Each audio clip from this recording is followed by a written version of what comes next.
So hello and a very warm welcome to you all. My name is Mark Morley and this is the IT Business Partner Playbook, a unique series where I'm joined every week by business partners and business relationship managers from around the globe. In each episode, we offer conversations that go beyond the frameworks and into the real world challenges and breakthroughs of modern business partnering. In each episode, it will bring you unfiltered insights, practical examples and strategies, the stories that don't make it into the certification slide decks. So let's take a dive into what it really means to develop and sustain a BRM capability. Before we do jump in though, there's two quick asks as I do weekly.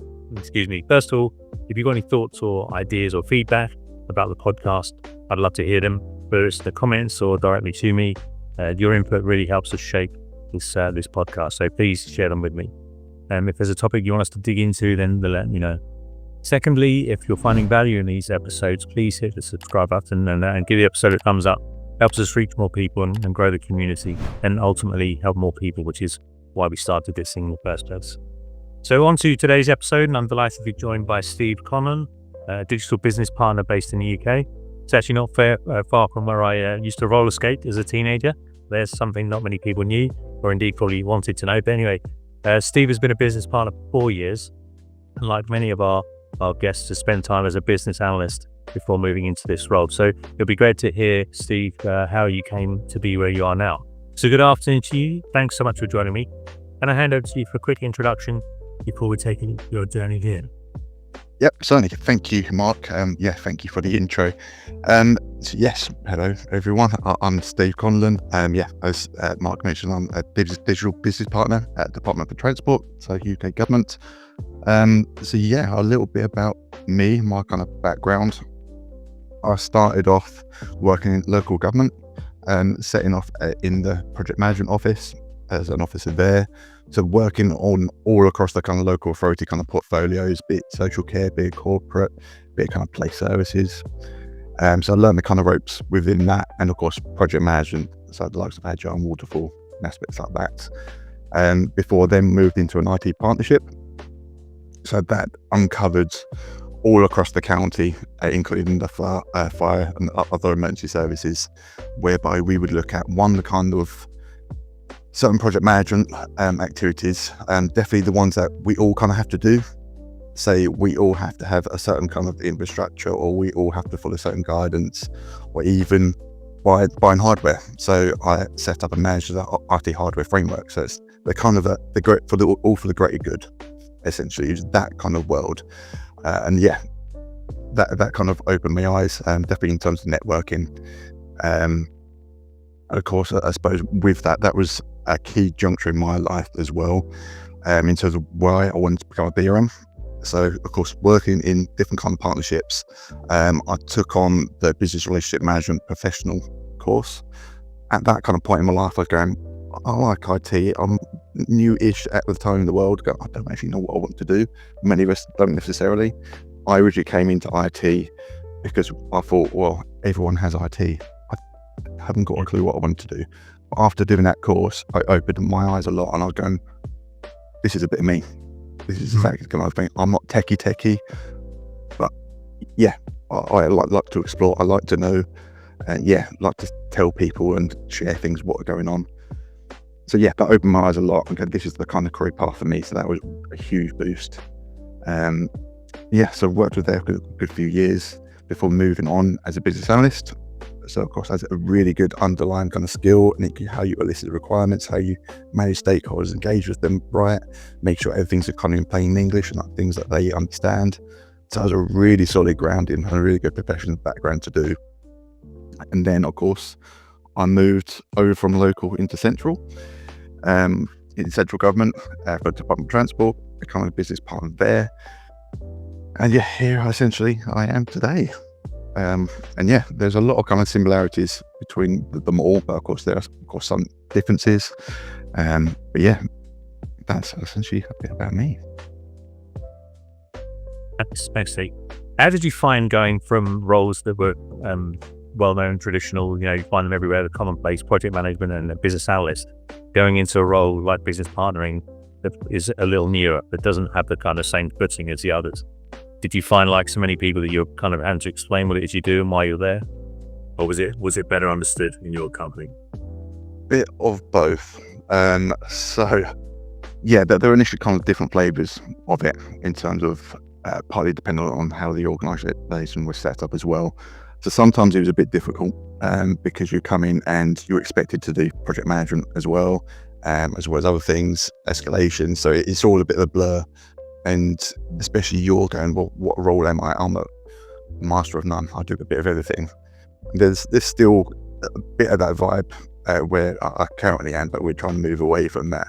So yeah, there was a bit differences there, but equally there are huge pockets where you build up that relationship, and it is easy. Building that trust was the key bit to it. So yeah, that part was quite simple. That's that strategic kind of business partnering kind of aspect there. And having clear lines, that's the key phrase, the clear lines between you're not there for project management bits, you're here for this. I think that is a key bit to set that message. And of course, where I've had to multiple times say, this is the value I bring, this is what I'm here for. Give them that wider picture, as to the wider offer, what IT delivers and why you're here. Offer them the value as to why you should actually engage with me and what I can offer to you. That to me was clear from the offset. And of course, build friends around you. I work in a sizable organization. I don't know everyone, but I don't necessarily need to. I either know people who can help me, or I go, you know so and so, they can help me. So yeah, you can work like that as well. So the way that you said that you were able to kind of establish those clear boundaries and everyone understood where they were in terms of, responsibilities and roles, is that something that was supported by your management team, the executive team, or is that something you kind of had to establish yourself? Yes, so this one was more the former. We of course had an established team when I onboarded.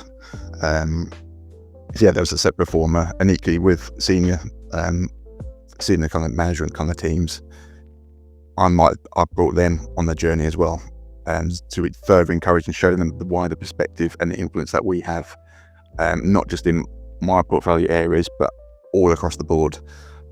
So there is that, plus of course within our senior management in our IT digital division as well.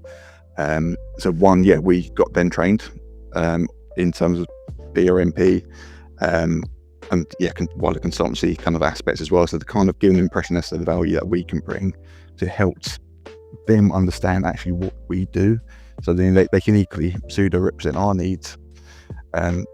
So yes, you bring them on that journey, of course, with our kind of matrix as well. It's to allowing us to do that. They understand that we are the voice of the customer. There was a clear line from there.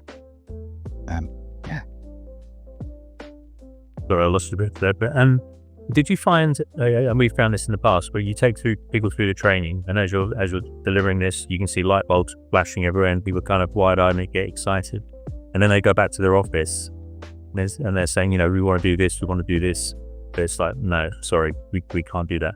Was there much, you'd already gone through the training, but when your colleagues went through, were there things that you kind of get excited about and you wanted to do, but the business or your IT colleagues were like, sorry, it's not going to work? Yes, I think it depends on the size you're trying to do. So, it is an interesting time where we are, because we're updating our target operating model. So we're kind of trying to do a reset in a way of how we kind of work. So it's time we kind of question. So for me at the moment, I'm keen to use our data much better at the moment. And of course that is a significant improvement there. So we have done some micro kind of bits. So for example, adding a wiki, for example, just within the team, done very, very quickly, but that knowledge and get the insight from us all has been hugely influential. I'm now looking to take that the kind of next level, whereby we would use our data we already kind of hold. So for example, what software we have, both SaaS and desktop, equally what the business is working on, equally what our project delivery kind of working on. So we use all of that. So we have our catalog offer plus what we're working on in the future. So then I can go to the business and go, I know what we are doing. I can present it much better off an informed offer to you. That's something we've never quite had. Right. I suppose that's the stage one. The stage two, to kind of get back to your kind of question, I would be keen to say do business capability kind of modeling, for example, but that's a huge game changer for us. So again, it's trying to take them on the journey towards getting to that kind of place where we can be capability led and can plan accordingly for that. So that's a much bigger challenge to us. It'll take longer time to get to the journey. So that will be a challenge for us. I say we're in an evolving kind of state. So we will see where things progress. But a lot of it for us is understand the business. So it's getting closer to the heart of them. That's probably where we need to drive even further at the moment. That's probably a key point. And are your business colleagues happy to take you along on this journey? Do they recognize your value and they're kind of keen to bring you along? A lot of them are, yes. As you say, yeah, when you're working, dealing with thousands of people, you can't be close to everyone. However, yeah, I still kind of see a mixed bag. So some are very proactive, and equally where there are significant sizable kind of projects out there, which can be in public view, sometimes and often you do hear of them early and you plan them extremely early. But yes, I'd be lying if I said they're all like that. Some of them are very last minute. They go, we need this kind of thing now. Yeah, it's difficult to get away from that. But it's informing them and educating them as to you can't build Rome in a day.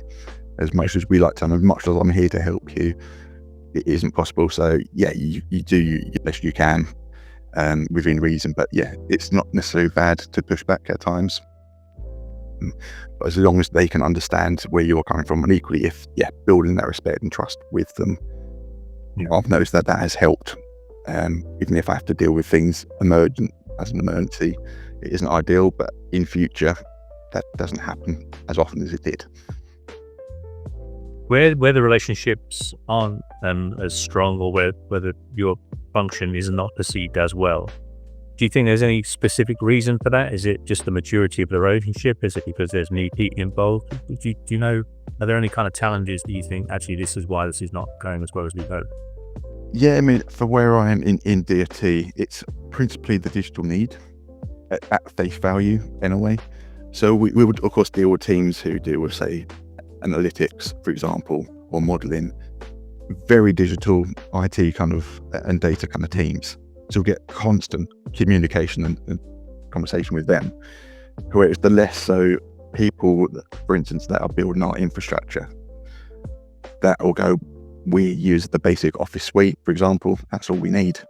So I don't need to talk to you as much. So it's those kind of teams that are a bit more difficult to get hold of. So yeah, most of my efforts are probably more towards the ones that give me more both kind of ways rather than those kind of teams. However, there's equally a different kind of importance to them. It's not just providing them different solutions and services, it's equally adoption, how you're actually using them. For example, are you using it to the kind of our standards, or equally, are you actually utilizing the product as well? Because you don't know what you don't know. So some bits, it is just that, it's just a minimal educational piece, and that can go a long way. But yeah, sometimes it is, they want an active service. So it's a bit of a chalk and cheese bit as well. But that's probably the challenge there. We found in some of the banks that we've worked with that there are some of the real technical guys, they just want to be left alone. It's like, I've got my thing to do, I'm going to do it. And they don't even really care what's going on around them. They've got their instruction, and they're just going to kind of sit in the basement and do it, which is fine. And some of these things, they don't require, other involvement. But you think sometimes if they were just to open up a little bit and to see what's going on elsewhere in the business, and maybe just be open to these things, it might help them. And also, you think it would be more enjoyable if they had a better idea of the bigger picture. I mean, do you spend much time rationalizing projects or seeing what's coming down the road for the business in general, so you can kind of share that with the other people you're working with? Yeah, again, this is an evolving picture where we're looking to build and move from being say a service provider more to a trusted advisor or strategic partner. That's our evolution at the moment. So in where we are at the moment, I will do a bit of everything, for example, which of course is great. You learn a lot, you cover a lot, but you can get caught out in terms of what you are aware of. For example, if a policy has been published, it isn't digital native, so therefore I might not read that paper. It's only when I'm told, oh, there's something we want from you, that I'm aware. If I knew about that in advance, I could have planned that, but I don't have the time to invest in looking at that wider thing. So yeah, there's definitely further improvement opportunities. But of course, yeah, there are government strategies and say blueprints, which we of course closely follow and monitor because we have an interest to do so. Plus, of course, the wider kind of roadmaps and strategies we have, and close alliance teams. So, for example, our data or AI strategy. So those bits we're much more closer at the heart of. It's more the wider business policies which aren't as clear as to what digital tech or data considerations are made, but it's a bit less so because it's not as in your face. But that doesn't mean to say that there isn't a key opportunity there. The main kind of interaction with there is, for instance, where I'm part of steering groups, boards and committees, that I get much more insight and involvement because I'm at the heart of it. I'm at the, where the doing discovery ideation, I can have a conversation with them, but it's where there are wider kind of stuff going on which I don't hear about. That's much more tricky. Do you find, having spoken, because you said you're quite active in the community, so when you're talking to other BRMs and business partners from other organizations, do you find that what they're experiencing is quite different to you in government? Do you find there's a lot more maybe policy work in government? Policy work potentially, and equally what is published. For example, I mean, there are occasions where I first hear about it from the internet. I go, okay, that's probably why don't I know about that? That's a bit worrying. I should know about that. In a way, it's great because I might never have known that, but I've actually seen that. So there's a benefit to it in a way as well. But most of it, I would say, is quite similar. Yes, there are different kind of governance levels and the different kind of standards that we follow. So we would align to our governance standards. Whereas, for example, if you're in a different organization, you would have your own. But yeah, the basic hub of it is kind of the same. And if you're well engaging with them, it's the kind of same kind of challenges and kind of structures that are similar. And so there is definitely mention of, say, project management. How do we try and get away from that? Or how do we move from being a tactical strategic business partner? And those kind of aspects, or reducing escalations. How do I get people to do things in the way we kind of need to, or equally celebrate success or communicate properly? How can we best do that? There's some really good tips in there which we all kind of follow, but it is very interesting to see, no matter where you are, what industry you work, where you are in the world, there does seem a lot of commonality there. Just talking about sharing success, I mean, is that something you do within your own department, but outside of it, to really let people know what value you're bringing? Yes, I mean, it's definitely something we're of course working on and trying to strive to improve as well. We do different kinds of success. So of course we'll firstly announce kind of what is going on in the world, both within our digital team. I will announce it to my rail and local transport areas and wider committees. So for example, in their SharePoint hubs, for example, I will kind of say, this is some aspects that are going on that have been done well. Please, one, can you thank them as a wider committee, but equally, I'll be interested in you spreading the word on that. So there's that. And of course, within our digital cascades, for example, where we give each other thanks and go, it might just be a small thing. It could just be, oh, you fixed my computer, for example. But that actually can go a long way, be it for me or be it for someone else. So it's that kind of environment we're trying to build up there. Of course, in the future, I mean, I mentioned around wiki and bits like that, and we do a monthly plan on the page kind of session, so a Pope session, where we tell them all what's going on in our world. Some are these are the kind of issues in our business areas, equally these are the developments, but equally these are some of the successes as well. So we do try and do that. Of course, in the future, what we're wanting to do is much more broaden it out a bit more. So, of course, in the previous session you had, they mentioned around SharePoint, kind of like collaboration kind of aspects where they would publicize it there. that's something I quite like that idea. I would like us to do that kind of thing, and equally present our kind of roadmaps and go, what are we delivering on, to build up that ease kind of a chain, rather than I get 1,000 messages a day. I can tell you, I want to be open with you, and I want to celebrate that success with you. Yeah. You mentioned the plan on the page there, and when we first got introduced to the institute and we were looking through the body of knowledge, what was really cool is that we noticed a lot of stuff was on a page. So there's a lot of trying to keep it, short and simple, and easy for people to kind of get along with, because a lot of people, and I've had it in previous roles where you have pages and pages of do's and don'ts and policies and practices and all this, and it's just too much. So these things on a page were quite good. Are there any other tools that you found that the institute had that you're using on a regular basis? Yeah, well, I suppose I'll firstly add with the plan on the page kind of bits. It is an open area as well, so we have kind of set a boundary to say we might be harsh, we might be saying what the failings are, so don't treat them to heart. We're trying to be open and honest, so that builds up that kind of aspect. So yeah, I thought I'd mention that firstly, is don't be afraid to hide kind of bits that are going on. Don't be rude, but yeah, you have that open kind of forum as well. In terms of wider aspects, yeah, some of them are different kinds of templates that we've seen. So for example, account planning, for example, is one area. So for us, it's adopting it to suit us. So yeah, the account kind of planning aspect, equally just the maturity model as another example as to how you kind of measure and you can assess yourself and working with your business partner colleagues as well. So using them kind of metrics and models and putting them into play is another thing.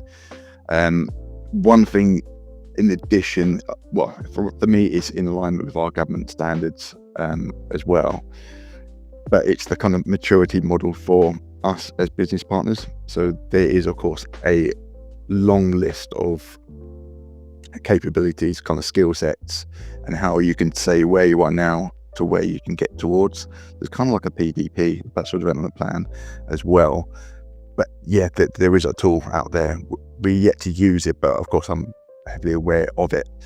Right. So when, both in our team and equally the people I mentor, be it for business partners, even wider, I can share them, and this is the kind of thing we do and how we can mature. So yeah, there are some really good knowledge bits in there. Some bits equally is just the community you have. And of course, and then wider templates, but of course, some bits are use cases as well. So where other people have done things, that can be quite valuable as well. Yeah. You spoke about the maturity assessment there, and also the personal development plans, and that's something we've not really touched on before with other guests. But when it comes to your annual review or biannual review, are there many things in there that kind of tie back to a maturity model or assessment? So you can say, look, this is where I was last year. This is how I've kind of developed these relationships or built these new practices. So is there much in your annual review that you can kind of tie back to these things that correlate with the maturity assessment or the models were? Not directly, being honest, and maybe that's not what you want to hear.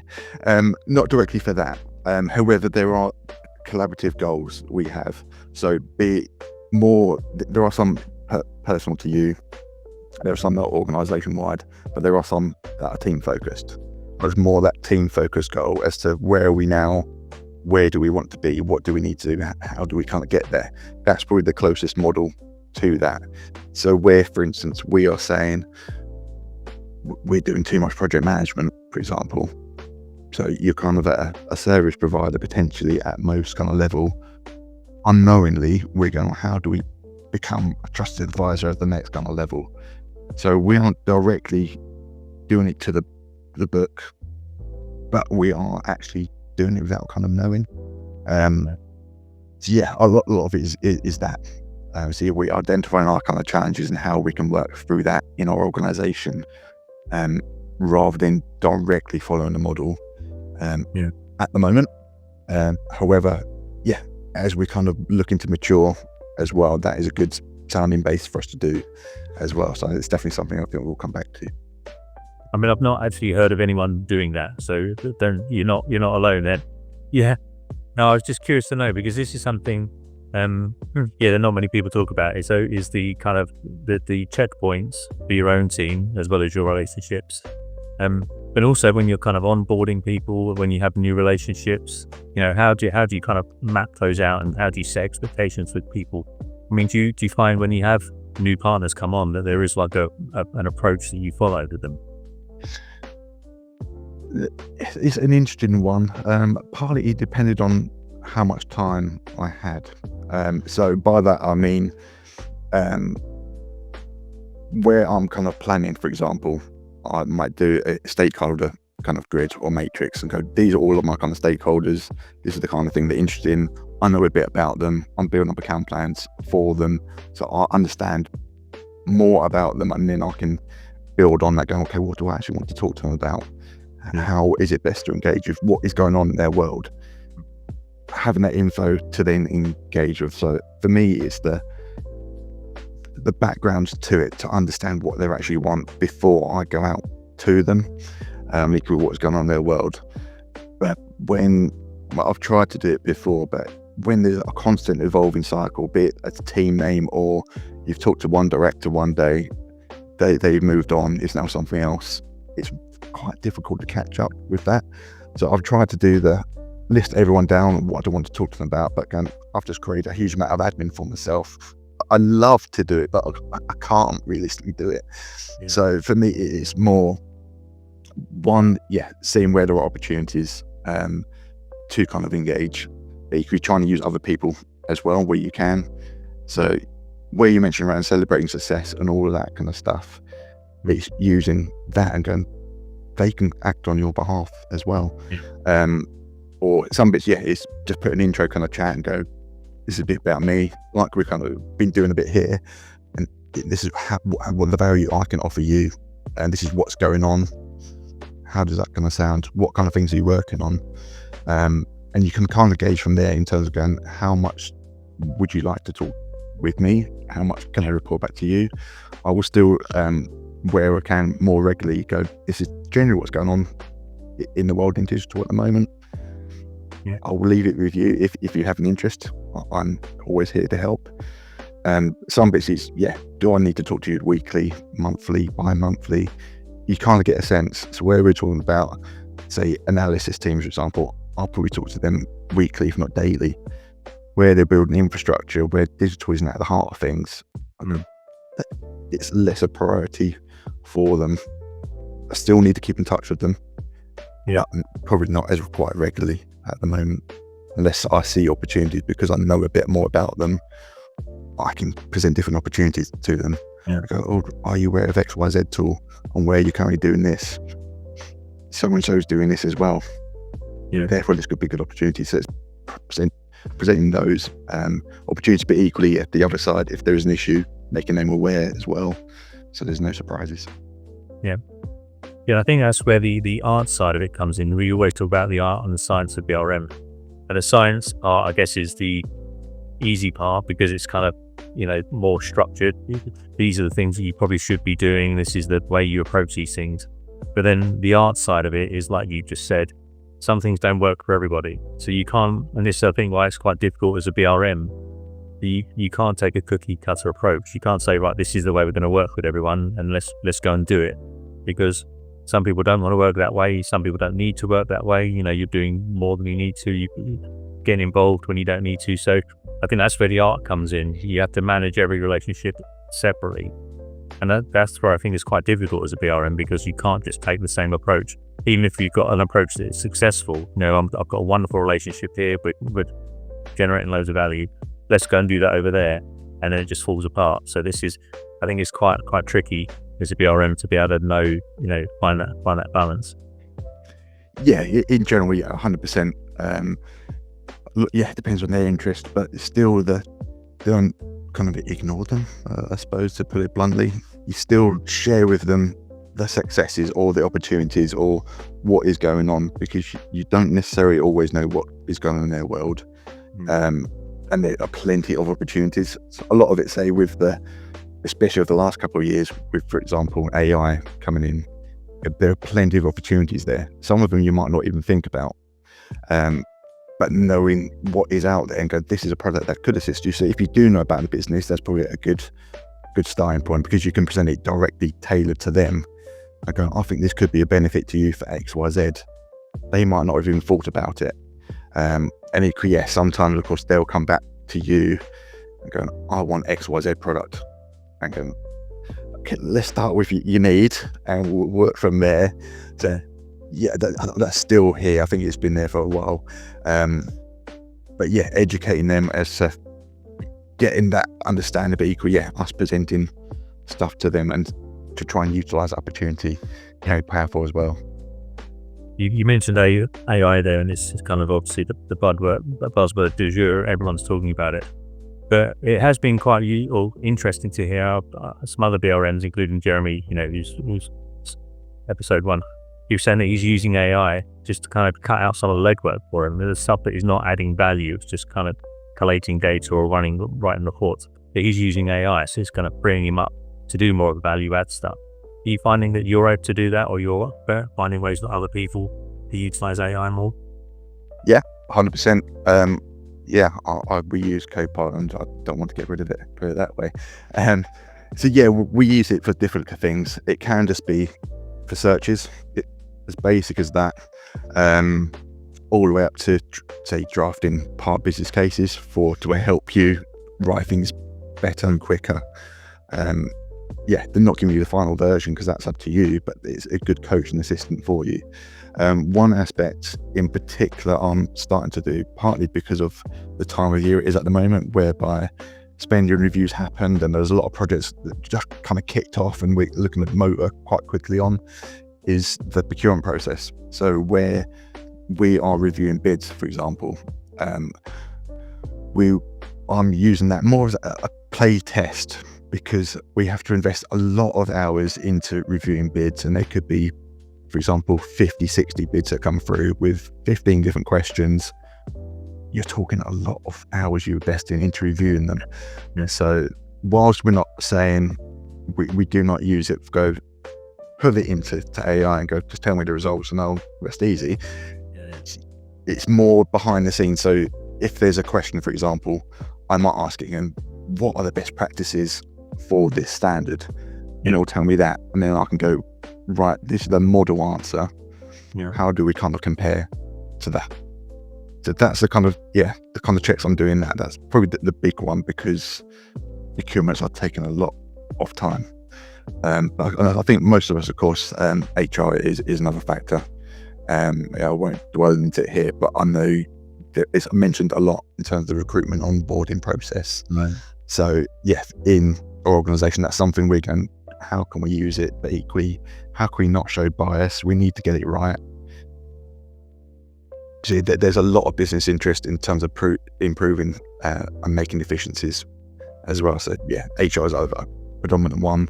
Particularly for us, I suppose, doing freedom of information requests as examples, so where it comes into us and we can ideally just go connected to a lot of data and it can propose us an answer, rather than us talking to 20 different teams to try and find an answer. If the info is there, we can compile a draft within seconds. So for our stats kind of reasons, it can help us immensely for that as well. Yeah, I mean, I think it's wonderful. I use it as kind of a research assistant. I've asked questions about this, get very quick answers. I don't trust it. I would never let it just do something for me, because some of the answers you get, you think, that's clearly not right, or it'll cite references to links that don't exist. So I'm not nearly at the point where I kind of trust it entirely. But as a research partner or someone, to do the legwork, to collate information for you, I think it's really fantastic.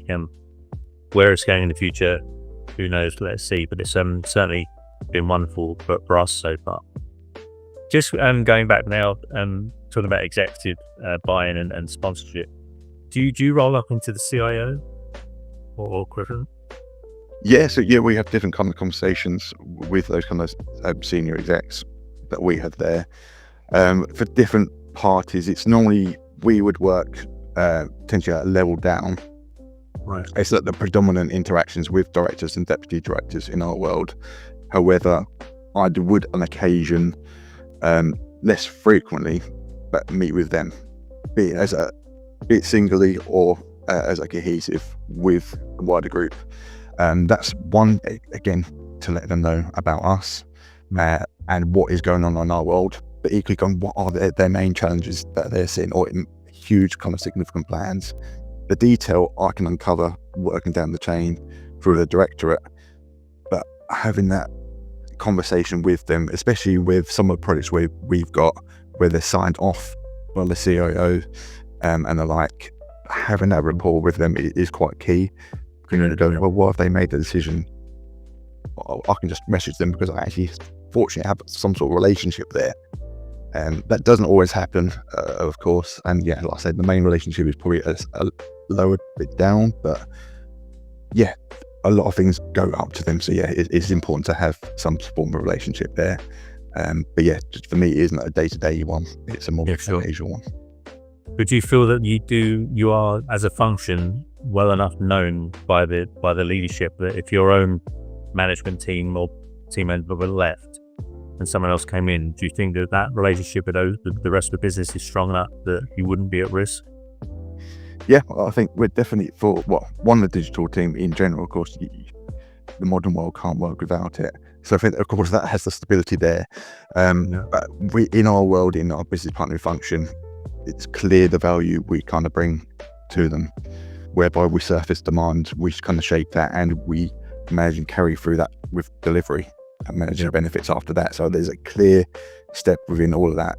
But of course, our main aspect is advice and guidance. So a lot of that, of course, does get hidden. It can just be, can you tell me a bit more about this? Or I would like to have this, and we can give them advice and guidance there. Good. That's a 5-minute job, it's done. But of course, if you have 100 of those a day, that's your whole day gone. So that maybe is a bit more hidden. But sorry to interrupt, but the advice we're giving is based on all of the accumulated knowledge that's taking you weeks and months and years to build. So it's not like your 5-minute impartation of wisdom is only cost you 5 minutes. There's obviously everything that goes behind that. Yeah, exactly. And that's kind of where we said at the kind of beginning, the bits I'm looking to introduce for our team. Having that insight library, it is critical for us. The main thing we do is provide advice and guidance, both tactical and strategic. So knowing what we currently have, what is going on in our world in digital, plus in our wider world with AI data, plus what's going on in the business areas, we can have this holistic picture. And I'll add with our strategic partners, for example, Microsoft, Google, Amazon, and wider world, in say, for example, wider government, knowing what's going on there, which is for us is something we're trying to strive to improve as well. We've got a huge big picture and understanding of what's going on. That's something we're looking to implement through tooling to kind of like more scrape and pull and report on. So yeah, that insight is immense for us. At the moment, a lot of it is either in our wiki or is inside our own head at times, which of course, but you can see there's a huge opportunity why we want to improve this.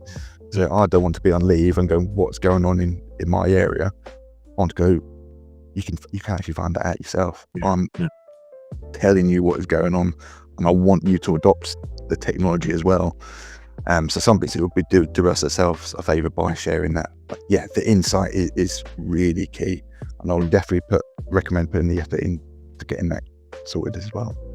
Yeah, I mean, if I just go back to my own days when I was in corporate, doing this kind of thing, I hated. And then when you stepped out of the office for any length of time, you think, oh, I wish I'd done that, because then you just come back to everything.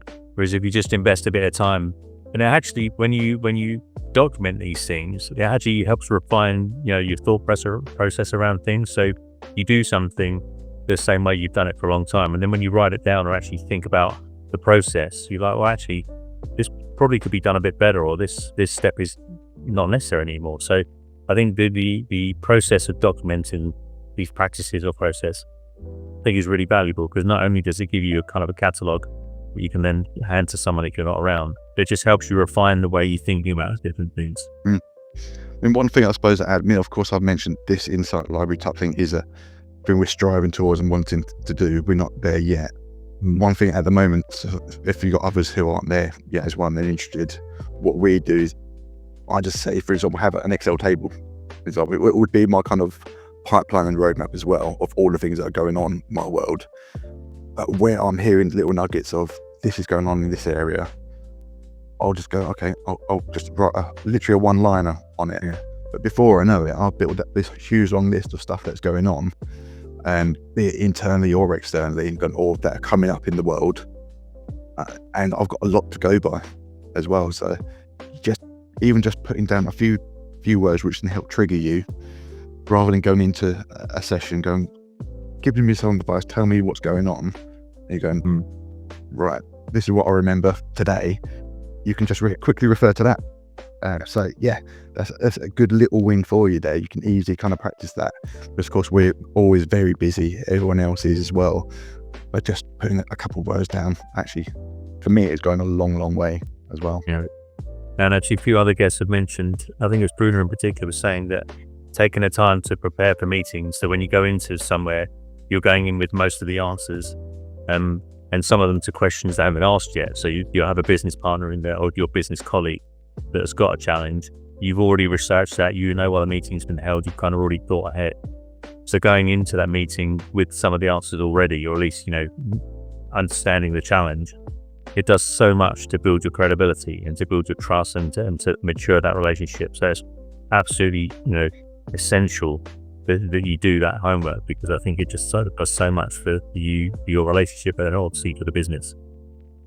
Yeah, and effectively, of course, yeah, it's the pre-meeting that was mentioned, of course, in the last episode, where, yeah, and sometimes we do that, of course, in our project boards, for example, where we'd have an initial meeting to go through the kind of questions and get those kind of things answered. So when you come up to actual meeting, it's kind of like, any objections? No? Great. Approved. Let's move on then.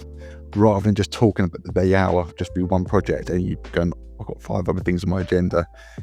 It's that does work for that. Of course, it doesn't work for everything, but yeah, definitely the right kind of things. 100% is worth considering doing that as well. Yeah. Do you see your team growing at all? Is there any need, do you think, to grow, or do you're a good size now for the relationships or the people that you're looking after? Well, if you ask probably every business partner, BRM in the world, we're always going to say, of course we want a whole ecosystem. We want loads of people. That'd be great. Yeah, for us, of course, we'll be working in the boundaries of government, whereby there is a more restriction across the civil service. So for us in our business partnering team, I don't see that expanding quite. It's more the kind of work we're doing, whereby we're trying to focus and move on the tactical stuff up more away from us, so we can concentrate on the strategic. That's more that aspect. And so our general business partner team, I don't think will. However, it'd be more either building or incorporating wider teams. So business analysis being the focal kind of one. Yeah. So working with them, either if they're in the team or not, for example, to elicit requirements to shape that kind of work as well, so we can focus on the high value add. So it's just changing the way we kind of do things. That's the way we're structuring it, more than doing through headcount.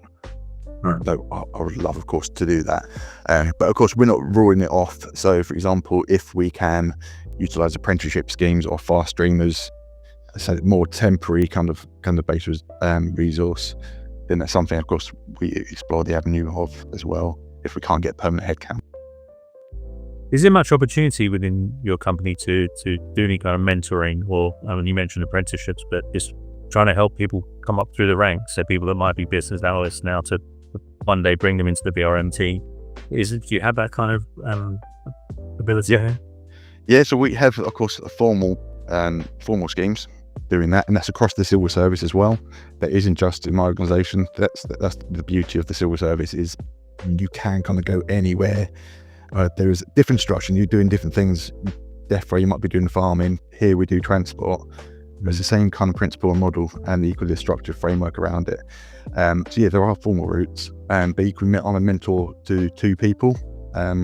Previously, I was one for a previous BRM, associate BRM, who's now been promoted. So I'm going, great. That kind of gives you kudos as well. And great. Yeah, that's really good.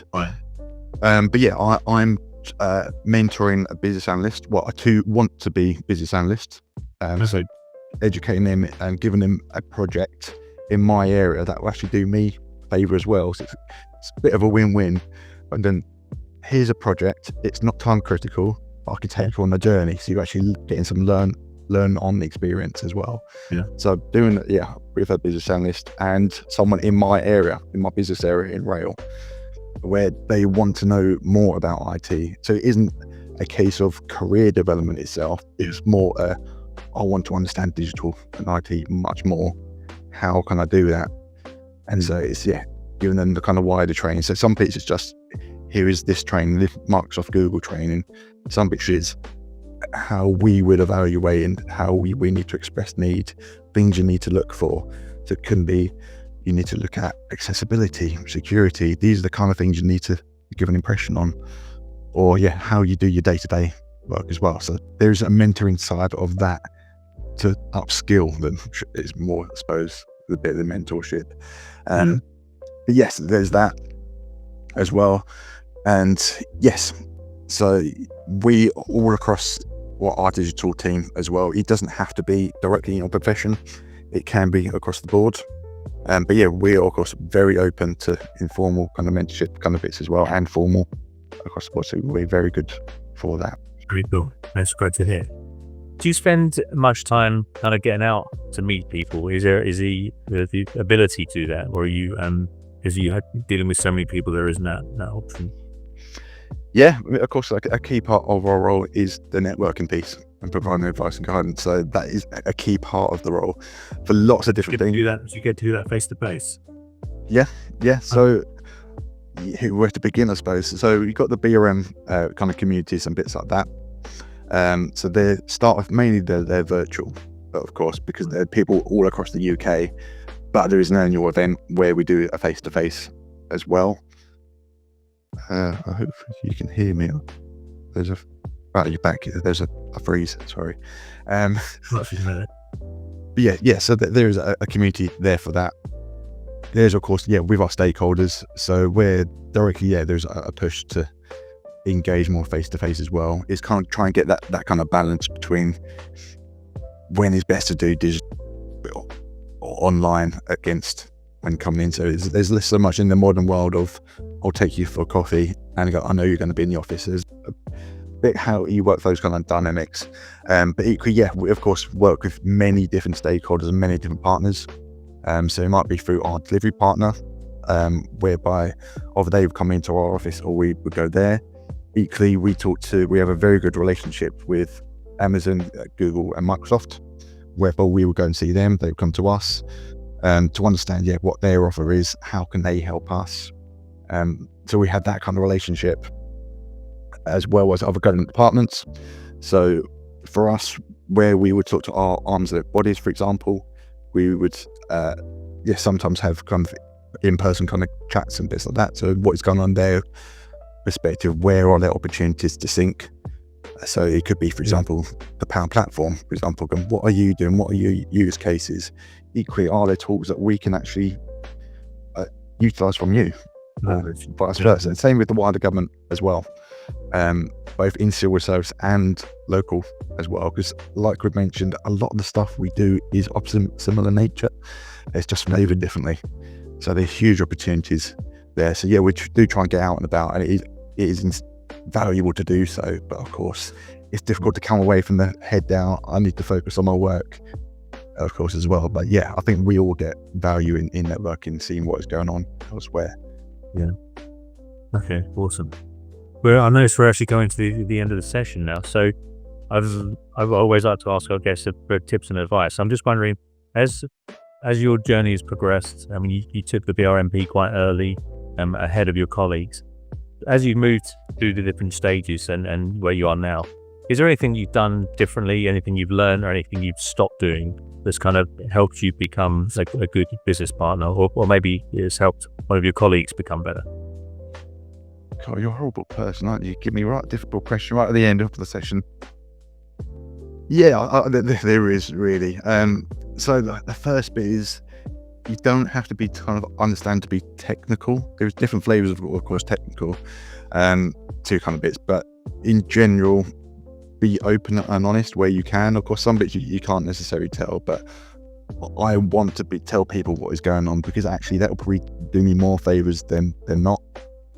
So being open and sharing what's going on is a general good principle to have, as well as you could stand the kind of principles. So probably communication, of course, it is a key nugget to it. So where I was learning, being a kind of introvert and going all, do I have to kind of talk to people? I just want to get involved in my stats, or so getting out there. And that was probably a training exercise for me, building that confidence when I was climbing up the kind of ropes, and getting opportunities to do that. So don't be afraid to ask for opportunities. It is one aspect. It might just be, I'll do a presentation on your week. Something as basic like that, where you're more confident to do that. That can inherently give you much more confidence to do things. So you have to start with what you kind of know and build from there. But yeah, I would say look at the core competencies of a BRM and work to strengthen those. So one thing I've done is I compared the Sophia kind of grades to what are they when I wasn't a BRM. How do I become that? What makes up a good BRM? Again, it's stakeholder management, it's business analysis, it's communication, it's all these kind of good things. I evaluated myself against that. I go, okay, I think I'm at this kind of level, and this is why. How do I get to this kind of maturity? So then that's when I look to have a mentor, look to do different kind of studies, and look to get different kind of experiences. So I kind of done a personal development plan in a way. So that actually was a huge insightful nugget to actually give me written down progress. Yeah. So yeah, I would invest in yourself. Yeah, that's nice. Yeah, okay, that's good advice. Wonderful. Okay, well, look, thanks so much, Steve, for all you've shared with us and for joining this episode. I really appreciate it and appreciate your time. I really enjoyed talking to you, and I hope people have enjoyed listening and watching. I think it's been a great episode. So thank you again for joining us. Very much, Mark. Wish all the success in the future. I hope that the department continues to go from strength to strength, and I'll look forward to seeing where you go from here. Thank you very much. Thank you for your time. Thank you for watching, everyone.